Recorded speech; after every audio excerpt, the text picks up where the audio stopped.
네, 오늘의 정치권 이슈 살펴봅니다. 이종근 시사평론가, 박진영 대구 가톨릭대 특임교수 두 분과 함께합니다. 어서 오세요. 안녕하세요. 6일 지방선거 공식선거운동 오늘 시작이 됐습니다. 앞으로 13일 동안 선거운동이 이어질 텐데요. 여야 지도부 첫날 모두 인천으로 달려갔습니다. 목소리 듣고 오겠습니다. 인천이 도피처입니까? 도피처가 될 수가 없습니다. 여는 정주를 하는 것입니다. 정주. 그런데 누가 도피해왔죠? 예. 이거 단죄해야 됩니다. 인천을 이렇게 우습게 보면 안 됩니다. 인천 시민의 자존심을 이번 개항선거에서 저는 보여줘야 된다. 그렇게 보고 있습니다. 이재명 총괄 선대위원장을 비롯해서 민주당의 인사들이 마치 윤석열 정부가 철도, 전기, 수도, 공항을 민영화한다는 허위 조작 사실을 부리고 있습니다. 네, 여야 모두 인천 계양에서 오늘 공식 선거운동 첫 시작을 했고요. 거기서 첫 회의를 했습니다.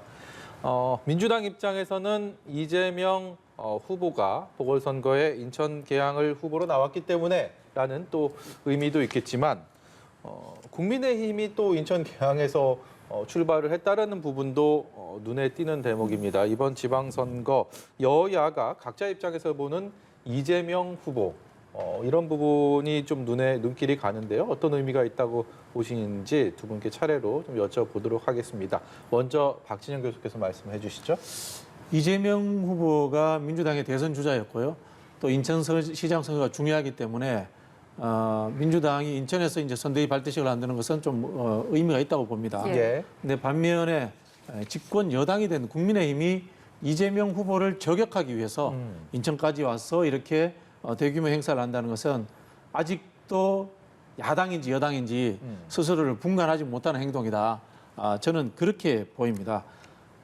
이 지방선거가 왜 이재명 심판론이 돼야 됩니까? 저는 이해가 안 됩니다. 저는 그러면은 똑같이 민주당도 지난 대선에 있었던 무속 논란이라든가 본부장 비리 의혹 이런 걸로 싸워야 됩니까? 이게 제대로 된 지방선거에 흔히 하는 이 목적이 맞는가요? 저는 그 질문을 드리고 싶고요. 이것은 저는 근본적으로 지금 이 윤석열 정부가 인수위를 엉터리로 했기 때문에 대규모 국책 사업이라든가 개발 사업이라든가 지역별로 무슨 일을 할 건지 그 준비가 안 돼 있어요. 그러다 보니까 아직도 이 정치 선거를 지방선거를 하고 있는 겁니다. 과거 어느 역대 여당이 정권 초기 선거를 이런 식으로 정쟁 선거로 끌고 간 적이 없습니다. 준비 안 된 정권이라는 것에 저는 증거일 뿐이다. 이런 생각이 듭니다. 민주당의 계양에서의 선거운동은 당연한 상황이다, 수순이다라는 해석과 동시에 국민의힘이 여당 입장에서 인천 계양에서 선거운동 시작한 부분에 대해서 따가운 비판을 해주셨습니다. 그게 왜 당연한지 저는 이해가 가지 않습니다. 왜냐하면 선거 사상 초유의 일이에요. 대선에서 지금 집권 여당 후보로 나온 후보가 2개월도 안 돼서 지방선거에 뛰어들었는데 그렇다고 해서 지방선거 광역단체장도 아닙니다. 2년 임기의 보궐선거 그리고 또 자기 지역구도 아닙니다. 자신이 그렇게 안동의 아들이다라고 부르짖고 또 경기도 성남시장 경기도를 그렇게 부흥시켰다라고 부르짖었던 사람이 갑작스럽게 너무나 손쉽게 이길 수 있다고 판단이 되는 인천 계양 을지역에 뛰어들었습니다. 다분히 거기서 자신이 전쟁을 다시 벌이겠다. 자신을 중심으로 하겠다라고 선언을 했거든요. 네. 이건 굉장히 기이한 현상이고요. 그야말로 지방자치단체 선거가 무엇입니까? 풀뿌리 민주주의고 광역단체장들이 그 자신들의 어떤 정책을 비전을 보여야 되는 것이고요. 또 지금 풀뿌리 민주주의의 지방 권력은 지금 여당이 민주당이에요. 지난 4년 전 생각하시면 모두 다 휩쓸었습니다. 의회 권력,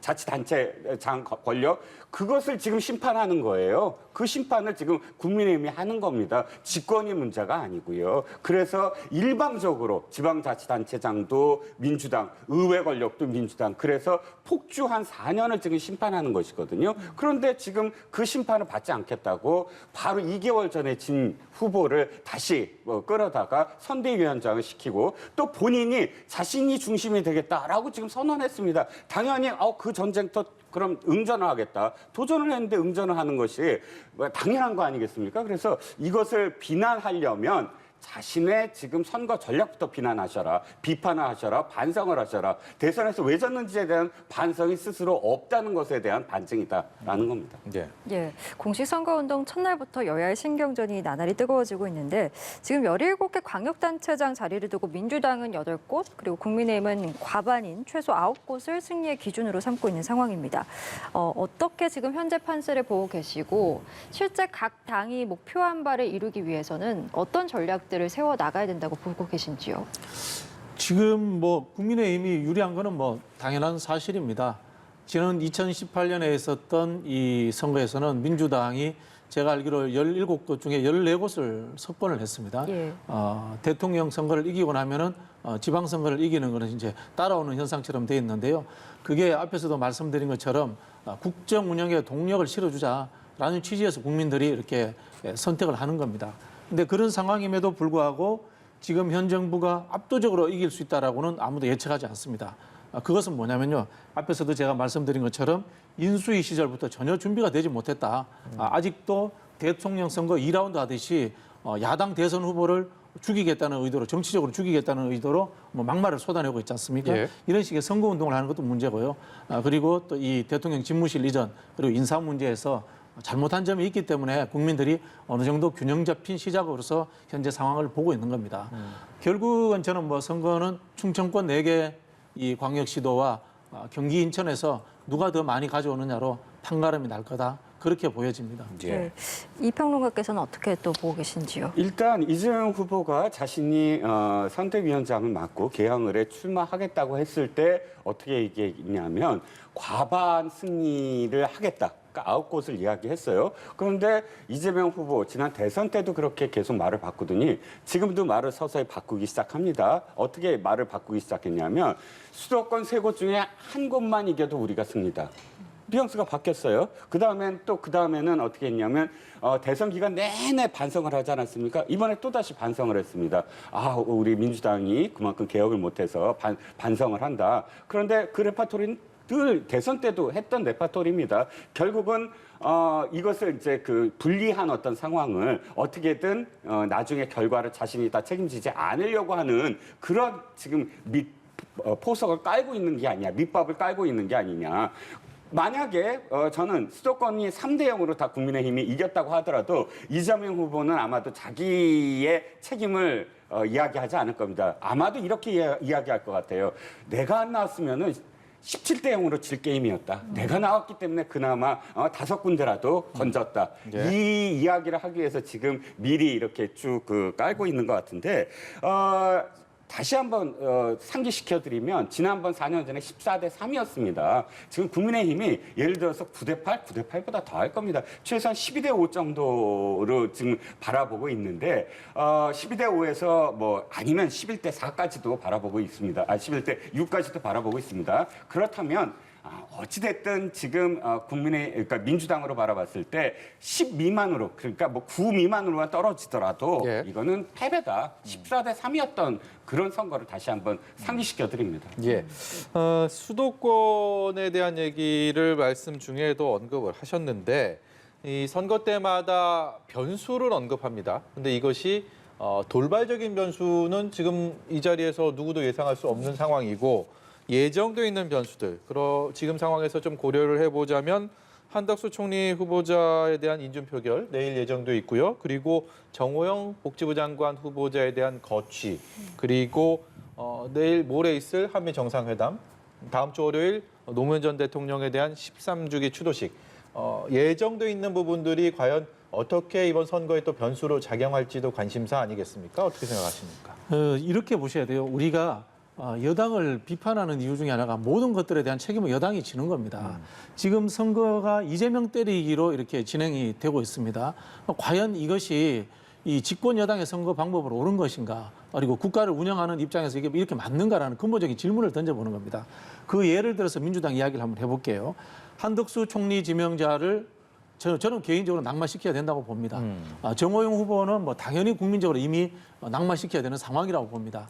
그러나 민주당이 전략적으로 판단을 해서 아이고 정호영 후보 같은 엉터리 후보가 장관에 있는 것이 민주당이 선거하는데 유리하겠구나. 이렇게 한번 임명을 해준다고 칩시다. 이게 과연 국가가 발전하는데 도움이 됩니까? 아니지 않습니까? 예.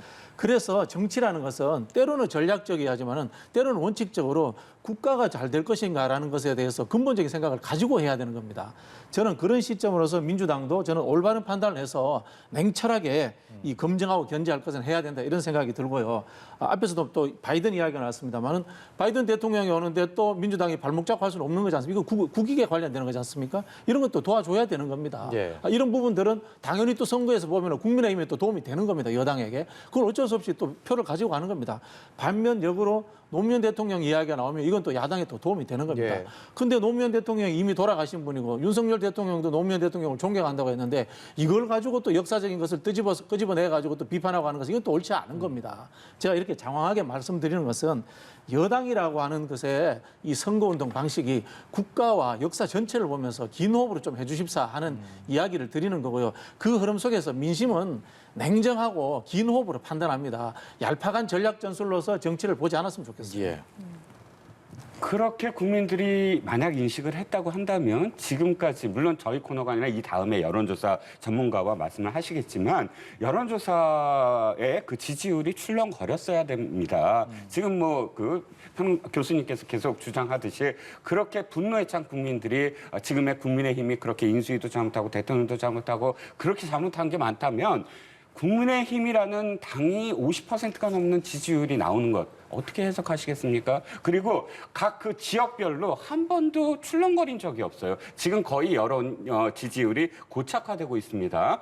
오늘부터 선거운동이 시작이 돼서 앞으로 뭐 20일도 안 남았죠. 10수일 남았는데 교수님도 잘 아시다시피 10수일 동안의 어떤 결정적인 변수는 거의 일어나지 않습니다. 지금 앵커님이 말씀하신 이 변수들은 사실은 상수예요. 뭐 한덕수 총리 갑작스럽게 지금 나타난 것도 아니고 또 정호영 후보자 마찬가지로 너무 오랫동안 이제 국민이 피로감이 있습니다. 너무 당연하게 그만둬야 된다라는 그런 생각이 이제 뭐 계속 강행한다거나 이럴 어떤 변수가 안 보이고요. 예. 그러니까 다른 것들도 사실은 이미 뭐 늘 집권 초기 한미 정상회담이 어느 정도의 어떤 영향을 있기 때문에 이게 변수는 아니죠. 상수라고 보여지는 것이고요. 그래서 지금의 고착화된 어떤 지지율을 바꿀 수가 있을까? 만약 바꿀 수 있었다면 이재명 후보가 자신이 출마하겠다. 그리고 선대위원장이 되겠다라고 얘기한 5월 8일부터 바뀌었어야 됩니다. 근데 5월 8일 이후에 뭐 제가 구체적으로 말씀드릴 수는 뭐 다음 코너가 있기 때문에 말씀드리지 않겠습니다만 한 번도 민주당이 뒤집거나 그 당의 어떤 지지율이나 전혀 못했습니다. 그렇다면 이재명 선대위원장의 영향력도 없다는 얘기죠. 예, 여론 이야기를 해주셔서 저희가 여론조사 결과를 하나 가져왔거든요. 그거 보면 또 일단 얘기를 하도록 하겠습니다. 지방선거와 함께 치러지는 보궐선거 관련 여론조사 결과인데요. 일단 인천 계양을 지역구 보시면 이재명 후보가 50.8%, 윤영선 후보가 40.9% 나타나고 있고요. 이어서 성남 분당갑도 보겠습니다. 안철수 후보가 60.8%, 김병관 후보 32.1%.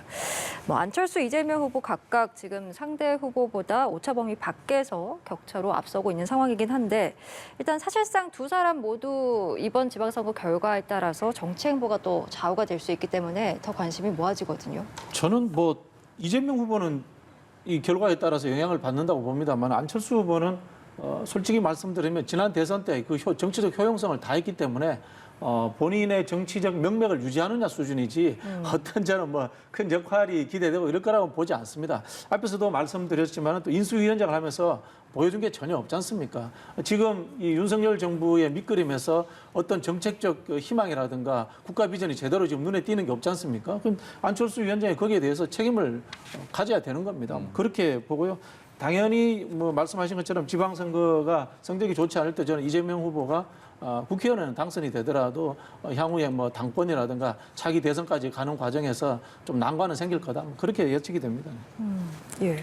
수치로 보면 사실상 이재명 후보가 굉장히 실망했을 거라고 생각이 들어요. 왜냐하면 자, 두 곳의 수치를 비교해 보죠. 이재명 그리고 안철수 이 두 분은 사실상 대선 후보, 한 분은 대선 후보가 된 분이고 한 분은 늘 대선 후보급으로 네. 선거에 대선에 나왔던 분이죠. 그렇다면 전국적인 인지도라든지 뭐 그 기타 이 적합도, 지지도 이런 것들을 이 지금 지역구에서 나타나야 돼요. 그런데 상대한 사람들을 보자고요. 김병관 후보, 안철수 후보를 지금 상대하는 김병관 후보는 지난번 선거에서 김문혜 후보와 정말 아주 극소의 그런 차이로 패배한 후보입니다. 그리고 이 지역에서도 굉장히 계속 의정 활동을 했던 분이고요. 윤영선 국민의힘 후보는 상대적으로 인지도가 낮습니다. 김병관 후보에 비해서도 그렇고요. 이번에 거의 정치 신인처럼 등장한, 물론 계속 당협위원장도 맡고 했던 분이지만, 그런데 격차를 한번 보시자고요. 안철수, 김병관 했을 때 양쪽 다 IT 업계를 이끌었던 분인데 거의 더블 스코어죠. 그런데 이재명, 윤영선은 10%포인트 차밖에 안 됩니다. 그렇다면 사실 이쪽 분당만큼의 그런 이 격차를 벌릴 수 있었던 어떤 정말 이 인지도와 그다음에 위원장까지도 맡고 있는 어떤 상황이란 말이죠. 그렇기 때문에 단순히 수치로만 비교해서 그렇긴 하지만 여러 가지 요인이 있겠지만 그럼에도 불구하고 이 수치로는 사실상 이재명 후보가 굉장히 지역구 내에서도 불안하게 지금 느끼셔야 될 수치가 아닌가 싶습니다. 네, 국민의힘 이준석 대표는 이를 두고 이재명 심판론이 발휘되고 있는 것이다. 이렇게 해석하기도 했는데 어떻게 좀 글쎄요, 이 지지도가 별 의미가 있나요? 의미는 없다고 보고요. 예. 여당이 저는 한심하다고 봅니다. 사실 이거 아닙니까? 지금 전 당력을 집중해서 그냥 이재명 죽이게 하고 있는 거잖아요. 이 저주의 그 말들을 퍼붓고 있는 상황에서 이기면 됐죠. 저는 그런 생각이 들고 제발 좀 정신 차렸으면 좋겠어요. 이 정치라는 게 국가의 운영이라는 기본적인 목표를 가지고 있는 거지 않습니까? 네. 전략과 잔머리만으로 하는 게 아니잖아요. 이게 과연 진짜 국가를 위한 이 공당의 자세인지 한번 되묻고 싶어요. 예, 알겠습니다. 앞서도 언급된 내용인데요. 한덕수 총리 후보자 인준에 대한 이야기 해보겠습니다. 민주당의 당론은 아직 결정이 되지 않은 상황인데요. 하지만 당내에선 인준 동의에 대한 목소리도 조금씩 나오고 있는 것 같습니다. 먼저 이재명 위원장의 목소리 듣고 다시 대담 이어가도록 하겠습니다. 어쨌든 국민이 선택한 대통령이 첫 출발하는 상황이기 때문에 그리고 거기에 대해서 우리는 임명하는 입장이 아니라 동의를 하는 여부에 주요 의사결정권을 가진 입장이기 때문에 예. 첫 출발하는 또 새로운 진영을 준비하는 단계라는 점도 조금 고려할 필요는 있다. 그러나 당내에서 어제 한동훈 장관 임명 강행을 하는 것이 저는 왜 총리 인준에 영향을 줄 수 있을 텐데 왜 그랬는가 하는 좀 그런 생각은 해보고 있죠. 네, 아주 다양한 정치적인 역학관계를 가늠할 수 있을 만한 내일 한덕수 총리 후보자에 대한 국회 본회의 표결. 일단은 4시에 잡혀 있는데 국민의힘 여당 입장에서는 발목 잡기 프레임으로 계속 야당을 압박하고 있는 모습이고요. 그리고 다수당인 야당, 민주당에서는 부결론이 다소 우세한 상황에서 지방선거 부담 등을 좀 의식해서일까요? 좀 온건론 얘기도 있습니다. 지금. 온건론 얘기도 있습니다만은 내부 구성원들은 굉장히 지금 불쾌하고 있습니다. 지금 우리가 이준석 대표라든가 권성동 대표의 메시지하고 이재명 선대위원장의 메시지를 한번 비교해 보십시오. 예. 이재명 선대위원장은 물론 본인이 대선에서 졌다라는 생각이 있기 때문에 굉장히 낮고 겸허한 자세로 이야기합니다. 그런데 이준석 대표나 권성동 대표는 거의 막말 수준의 이재명 위원장을 향해 가지고 이 칼날을 지금 쏟아내고 있습니다. 발목 잡기가 아니고 야당의 어쨌든 정치 지도자도 중요한 위치에 있는 사람입니다. 거의 발목 자르겠다는 수준의 이야기, 저주의 말들을 퍼붓고 있지 않습니까? 네. 이런 상황에서 민주당의 구성원들이 한덕수 이 총리에 대해서 이재명 선대위원장에 완곡하게 이렇게 부탁을 하더라도 참 해주기가 쉽지 않습니다. 이게 사실은 정치의 양날인 겁니다. 저는 윤석열 대통령께서 이 여야 지도부급들의 이야기를 한번 녹취하셔가지고 한번 들어보셨으면 좋겠어요. 어떻게 느끼시는지. 예. 대통령이라는 자리가 지속적으로 정쟁을 하는 여당의 대표 자리가 아니고 어떻게 보면 국가 원수의 자리지 않습니까? 그런 좀 균형감 있는 좀 생각을 가지셨으면 좋겠다라는 그런 생각이 들고요. 예.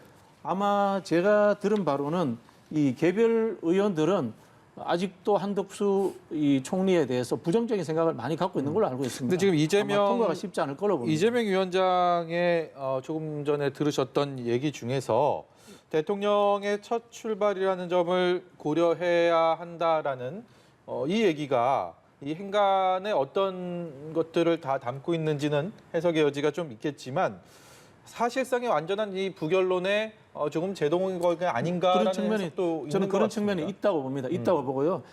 기본적으로 정치 지도자가 가져야 될 저는 태도라고 봅니다. 왜냐하면 대선에서 졌기 때문에 내가 잘못했다 모든 것을 수용하는 거고 패자의 입장에서 이 승자가 잘 나가도록 그냥 잘 정치를 잘할 수 있도록 북돋아 주는 것은 기본적인 자세 아니겠습니까? 저는 그런 부분으로 받아들이고 또 의회의 구성원들이라는 당의 의원들의 생각은 조금씩 다를 수 있다 그렇게 생각이 듭니다. 이종훈 평론가는 내일 어떻게 매듭이 지어질 거라고 생각하십니까? 일단 그에 앞서서 네. 교수님이 조금 제가 느끼기에는 편향적으로 어떤 부분을 발췌해서 비교를 하셔서요. 이 부분만 발췌를 하니까 대단히 이 지금 이재명 후보의 발언이 아름답고 그리고 굉장히 건전하게 들리실지 모르겠지만 그러나 이재명 후보가 이번에 5월 8일 날 출사표를 던지면서 했던 그런 많은 말들이 과연 그렇게 아름다웠을까요? 제가 딱 느끼기에는 선거의 패배에서 반성하는 자세가 아니라 선거에 불복하겠다라는 표현들이 얼마나 많았는지 기억 못하십니까? 예를 들자면 대장동 몸통은 윤석열 대통령이다라는 뉘앙스로 아예 되받아치는 거를 포함을 해서요. 이번 사실 5.18 그러니까 보수 정권이 유례 없이 그 의원까지 다 같이 갔으면 사실은 그건 진짜 지난 옛날에는 그런 어떤 모습을 안 보이지만 거기에 대해서는 내가 박수를 보낸다 정도는 했어야 됩니다. 그런데 뭐라고 말씀하셨죠? 학살의 후회라고 표현을 했습니다. 그 표현들이 그렇게 반성하는 어떤 표현이다라고 여기셨는지는 모르겠고요. 자, 내일 어떻게 할 것인가가 사실 당론 말씀을 하시지만 인준이라든지 혹은 또는 뭐 제명이라든지 이건 당론으로는 정하지 않습니다. 대개는 이제 의총을 열어서 전체적으로 의중을 물어보고 그 안에서 암묵적으로 어떻게 중지를 모으는 건 있지만 그러나 당론으로 확정돼서 뭐 부결이다 아니다를 하지는 않거든요. 비밀 투표이기 때문에 지금까지 어떤 관행상 또 관행은 표결까지 가면 들어주겠다는 어떤 그 상황이었기 때문에 한 번도 당론으로 부결 상황이 연출된 적은 없어요. 그런데 아마도 그 점 때문에라도 지금 예. 민주당 좀 지도부는 상당히 고민이 많을 겁니다. 왜냐하면 이것을 진짜 당론으로 해서 부결로 갈 것인가. 그러면 지금까지의 관행을 벗어나서 너무 진짜 무리하는 거 아니냐라는 비판을 받게 되고 아니면 중지만 모았을 때 그 느슨함이 도리어 나중에 결과적으로 예.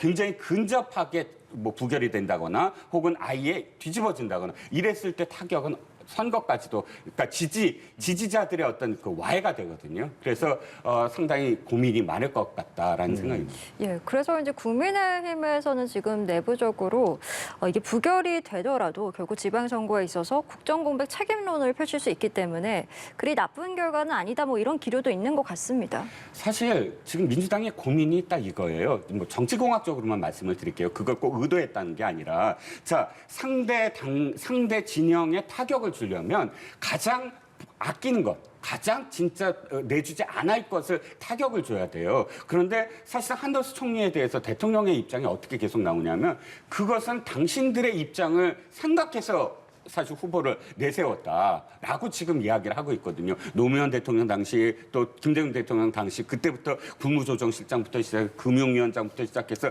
승승장구했던 사람이에요. 그렇기 때문에 당신들이 그렇게 능력을 인정했으므로 내가 선택을 했다라는 입장을 계속 보이고 있거든요. 네. 그렇다면 민주당 입장에서 이게 부결시키더라도 타격을 줄 수 없는 그런 지금 프레임에 걸려 있는 거예요. 예. 그래서 지금 말씀하셨듯이 부결이 됐다고 했을 때 정치적인 타격이 이쪽 국민의힘이나 이 선거판에 있어야 되는데 그게 없는 게 지금 고민의 지점이랍니다. 오늘 대통령실에서 나온 메시지 중에서 한덕수 후보자에 대한 표결이 먼저고 그 총리 인준 상황을 지켜보고 정호영 복지부 장관 후보자에 대한 임명 여부를 판단하겠다라는 대통령실의 이 의미는 뭐 공식적으로는 연계는 하지 않는다 하더라도 어떤 이게 지금 의미가 있다고 보세요? 한덕수 총리 통과시켜주면은 정호영 후보자는 이제 그 낙마시키겠다 뭐 그런 취지로 들리는 측면인데요. 전반적으로 저는 느끼기에 그런 부분이 있습니다. 이제 그 여당이 됐는데도 아직도 정치공학에 과도하게 몰두하고 있다 이런 생각이 듭니다. 사실은 이 한덕수 총리 지명자보다 한동훈 그 법무부 장관이 더 중요하게 느껴진다 이런 뉘앙스 굉장히 많이 받았지 않습니까? 예. 그 사실 좋지 않아요. 총리를 가지고 일괄적으로 이 내각을 정비해서 국정을 운영하겠다는 그런 자세가 있어야 되는데 한 해 하나를 전부 다 정치공학이라든가 선거와 연결해서 생각하지 않습니까? 저는 아직도 이 여당이라는 게 뭔지 정신을 못 차렸다. 뭐 사실 그렇게 보입니다. 지금 우리 저기 평론가님께서도 말씀하시지만 모든 이야기가 지금 이재명에게 초점을 맞춰가지고 이재명 공격하기 바쁜 거예요. 우리 지난 대선까지 그러면 돌이켜 봐야 돼요. 돌이켜 보면은 누가 먼저 네거티브를 하고 누가 먼저 방어를 하고 했는가 이런 거 보면은 끊임없이 국민의힘에서 먼저 네거티브를 제안을 하고 거기에서 역공을 하다 보니까 지난 대선이 비호감 대선이 된 겁니다. 예. 거기에 대해서는 사실 여야가 공이 책임이 있는 겁니다. 그죠? 그러면은 집권에 했으면은 집권자의 자세는 완전히 달라야 되거든요. 근데 이게 지금 뭡니까 이게 사실은. 이거 사실은 민주당에게 떠넘긴 거예요. 민주당에게 너네게 선거에게 불리할 건지 유리할 건지 판단해서 해라. 이런 식으로 되면 이거 아닌 겁니다. 예. 훌륭한 총리를 임명해서 훌륭한 내각을 가지고 국정을 제대로 하겠다는 기본적인 그런 걸 보여주셔야죠. 예. 또 한 가지 이번 인사청문 전국을 거치면서 그야말로 많은 관심과 조명을 받았던 한동훈 법무장관 대통령의 임명장을 받고 어제 법무장관으로서 검찰 고위 인사를 단행을 했는데 그러니까 구체적인 이름들을 하나하나 거론해서 이 자리에서 얘기하기까지는 좀 뭐하지만 어쨌든 이 한동훈 장관의 검찰 인사를 두고도 너무나 극명하게 이 평가들이 엇갈리고 있는 것 같습니다. 전반적으로 어떻게 보셨습니까? 지금 일부 언론이나 혹은 지금 야당이 공격하는 게 이거예요. 또다시 윤석열 사단이냐부터 시작을 해서 한동훈의 어떤 검찰 독재를 지금 일부 세력에 의한 검찰 독재를 하고 있다. 이렇게 말씀들을 하시는데 비판하시는데 자, 우리가 자꾸 과거를 망각을 해요. 어떻게 망각을 하냐면 2020년 1월 23일로 한번 되돌아가 보자고요. 그때가 어떤 때냐면 추미애 법무부 장관이 자신이 임명하고 바로 이 검찰 인사를 합니다. 거기에 거의 모든 언론들이 학살이라는 제목을 답니다. 그런데 그 학살이 어떤 학살이냐면 정권에 관련된 청와대 관련된 수사를 하는 차장 검사들을 모두 다 학살했다라고 나옵니다. 즉 청와대 하명 수사, 선거 개입 의혹, 감찰 무마 의혹, 조국 일가 의혹의 수사팀을 이끌던 차장 검사들만 집단 좌천시켰다. 이게 예. 한겨레에도 나오고 경향신문에도 나오고 다 나온 내용이고 다 그렇게 제목이 달렸습니다. 그때 나온 이름들입니다. 하명 수사했던 신봉수, 감찰 무마 사건 담당했던 홍승욱, 신자영, 우리들 병원 대출 수사 의혹을 수사했던 조국 수사했던 송경호. 지금 말씀드린 이름들이 이번에 다 지금 부활된 겁니다. 그러니까 부활이라기보단 제자리에 갔다. 즉 지금 2020년 1월 23일 날 자신들의 어떤 정권의 치부를 덮고 정권의 수사를 막으려고 했던 것을 일단 수사는 해야 된다. 끝을 봐야 된다. 그러니까 그게 사필 규정 아닙니까? 그 수사를 맡았던 사람들이 다시 자리에 돌아왔을 뿐이지 여기에 무슨 사단 운운하는 건 이 모든 것들은 추미애 장관으로부터 시작됐다라고 저는 말씀드리고 싶어요. 네. 언론은 공정하게 봐야 되는데요. 그러면요, 2019년도에 윤석열 검찰총장이 지명되고 난 이후에 이 사람들이 다 임명된 겁니다. 그 당시에는 언론이 어떻게 났겠습니까? 윤석열 측근들 전면에 등장 이렇게 2019년에 기사가 나와 있습니다. 거기에 대해서도 똑같이 비판을 해야 되는 거고요. 그리고 2020년에 추미애 장관 인사에 대해서 보복성 인사다, 학살 인사다 이렇게 할 수 있는 겁니다. 언론은 원래 그렇게 규정을 하지 않습니까? 이러면 똑같이 그러면 이번에는 친이 검찰 쿠데타 인사 이렇게 또 언론에서 나오는 겁니다. 야당이 네. 그렇게 하는 겁니다. 그렇게 저는 봐주시는 게 맞다고 공정하게 봐주시는 게 맞다고 생각하고요. 여기에서 플러스 알파에서 저는 대통령 비서실에 6명이나 되는 검찰 출신들이 들어간 그걸 어떻게 우리가 이야기를 하겠습니까? 이거는 과도하게 검찰 중심의 인사가 되어 있다는 것은 국민들이 다 느끼고 있는 부분입니다. 네. 예, 알겠습니다. 저희 오늘 두 분 말씀은 여기까지 듣도록 하겠습니다. 이종근 시사평론가, 박진영 대구가톨릭대 특임교수와 함께했습니다. 오늘 말씀 고맙습니다. 고맙습니다.